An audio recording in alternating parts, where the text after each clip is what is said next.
বাংলাদেশ জাতীয়তাবাদী দল বিএনপি, বাংলাদেশ জামায়াতে ইসলামী, ইসলামী আন্দোলন বাংলাদেশ এবং অন্য সকল সহযোগী সংগঠনের নেতৃবৃন্দের কাছে উদাত্ত আহ্বান জানাই, এনসিপি সহ আমাদের ছাত্র নেতৃবৃন্দ তোমরা যারা আছো, আসো আমরা রাজনীতি নিয়ে পরস্পর অনেক প্রতিযোগিতা করবার সময় পাবো, কিন্তু আমাদের মধ্যে একটা বিষয়ে ঐক্য শিশাডালা প্রাচীরের মতো ঐক্য গড়ে তুলতে হবে। সেটা হলো আগামীর বাংলাদেশে ফ্যাসিবাদী আওয়ামী লীগের রাজনীতি পুনর্বাসন করা চলবে না। আমার শহীদ ভাইদের রক্তের দাগ মুছে যাওয়ার আগেই, আমার শহীদের মায়ের চোখের অশ্রু মুছে যাওয়ার আগেই বাংলার মাটিতে যদি কেউ আওয়ামী লীগকে পুনর্বাসন করবার দুঃস্বপ্ন দেখে, তার সঙ্গে আমরা আওয়ামী লীগের মতো একই আচরণ করতে বাধ্য হব।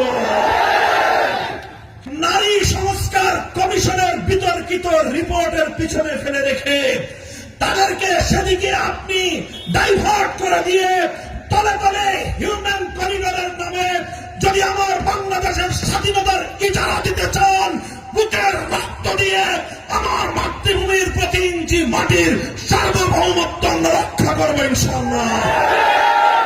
বাংলাদেশের 1 ইঞ্চি মাটিকে যদি বিদেশি কোন শক্তির কাছে লিজ দিতে হয়, বিদেশি কোন শক্তিকে যদি বাংলাদেশের মাটিতে কোন ধরনের সুযোগ দিতে হয়, ওপেন ডিসকাশনের মাধ্যমে সকল রাজনৈতিক দলগুলো এবং দেশের পেশাজীবী সহ দায়িত্বশীল মহলগুলোর সঙ্গে আলোচনা করে তারপরে সিদ্ধান্ত গ্রহণ করতে হবে।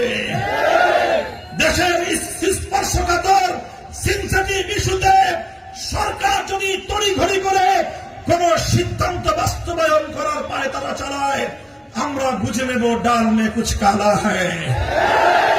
শেখ হাসিনা এবং তার খুনি মন্ত্রী পরিষদ এবং তার প্রশাসনের প্রত্যেকটি খুনিকে ধরে এনে বিচারের কাঠগড়ায় দাঁড় করাতে হবে।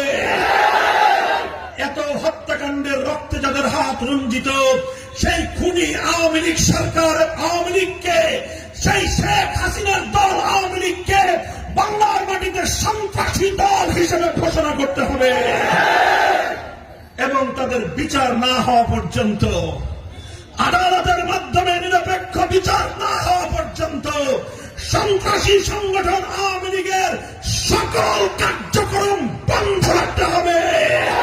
2024 সালের পর যদি আমাদের চেতনাকে, আমাদের 24-এর অর্জনকে যদি কেউ চিন্তায় করতে চায়, গোটা বাংলাদেশ জুড়ে তাদের বিরুদ্ধে প্রতিবাদ এবং প্রতিবাদ করে তুলতে হবে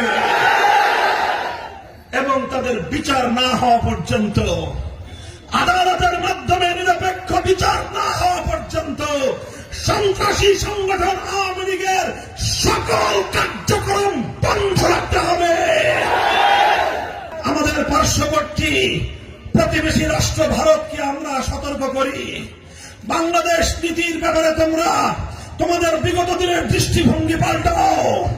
তোমরা আমার দেশের খুনি, আমার বাংলাদেশের কোর্টের পক্ষ থেকে, হাইকোর্টের পক্ষ থেকে জারি করা গ্রেফতারি পরোয়ানা মাথায় নিয়ে বাংলাদেশের হাজার হাজার মায়ের বুক খালি করা খুনি রাক্ষসে হয় না শেখ হাসিনাকে তোমরা আদর করে পালবা, আর বাংলাদেশের মানুষের সঙ্গে তোমরা বন্ধুত্ব স্থাপন করতে চাইবা, এটা কোনোদিনও হতে পারে না।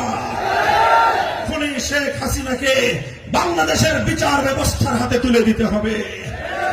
তোমরা সেই দিনের কথা ভুলে যাও। তোমার চারিপাশে ছোট ছোট রাষ্ট্রগুলা সকলেই তোমার বিরুদ্ধে ক্ষিপ্ত হয়ে আছে। ভারতকে বলবো, তোমরা আর এভাবে হিন্দুত্ববাদে চালিত হয়ে মুসলমানদের সঙ্গে সংঘাতে জড়িয়ে না, ভারত খান হয়ে যাবে। তোমরা অযথায় আক্রমণাত্মক ভাবে তোমাদের পার্শ্ববর্তী আরেকটি দেশের মসজিদের উপর হামলা চালিয়েছ।